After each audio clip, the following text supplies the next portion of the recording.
Hey friends, it's me, JMV. My pronouns are they, them, and I'm from New York City, and I live with HIV. Back in 2011, I went into the doctor's office to get tested for another STI. And I sat there with the doctor as they're going over things with me about safe sex. And a nurse came in to say that she needed to talk to me. And then the doctor continued talking to me. After she left, I had no idea what she needed. Then she came in again and I got a little nervous. The office is gonna close soon and she really needed to talk to me. So I got very Samantha Jones, nervous, scared from like Sex and the City. And then she walked me down the hall, sat me down in the office, and told me that my preliminary results came back reactive. And I knew what that meant, but I needed her to repeat it. So I asked her to say it again and tell me what it really meant. And she said, "You've tested positive for HIV." And from there, she asked me to talk to the mental health counselor, and I did. I didn't feel the need to, but I'm glad that I did in that moment. When I left the clinic, I called my mom, I called my sister, I called my friend Robert, and I called my friend Kevin. I immediately made my way to a restaurant where my friend Kevin worked and my friend Robert met me. And in that day, I found some solace in a glass of rosé, and it just brought me some warmth that I think that I needed in that moment. And I went down that path of drinking and really trying to soothe myself for quite some time, and I ended up finding my way to drugs because I thought that's what I needed. I could escape through using drugs with these people that also felt like outcasts and weren't rejects of the community, because at the time, stigma was still high. It was, pre-PrEP and post-AIDS crisis. So all of the stigma was still really strong, and the U equals U campaign didn't come out yet. And I just felt really apart from. On apps on my phone, the new apps for cruising and finding people, people would tell me that they couldn't date me because I was HIV positive or didn't want to be near me, and some other extreme things.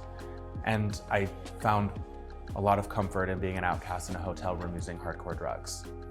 And I was a part of a show that raises money for HIV and AIDS. And the night before, in 2014, I went out drinking and I missed tech rehearsal the day of the show, and they bumped me from the show. And I had to learn to accept responsibility for my actions that day. And they told me in a loving way. So instead of going out and drinking or getting loaded, I decided that I really wanted to change my life, and so I went and I got sober. I texted my friend that I'd been talking to the last few weeks about some issues with another friend with drugs and alcohol, and I remember something he said that trying to get him sober will only get me drunk. And I took that to heart, and so I asked if he would take me to what he called a meeting. And that's where my journey began with sobriety. And I didn't realize at the time how my life in sobriety would help me living with HIV. So in my experience being sober, I've been taught to help other people because being of service is what keeps me sober.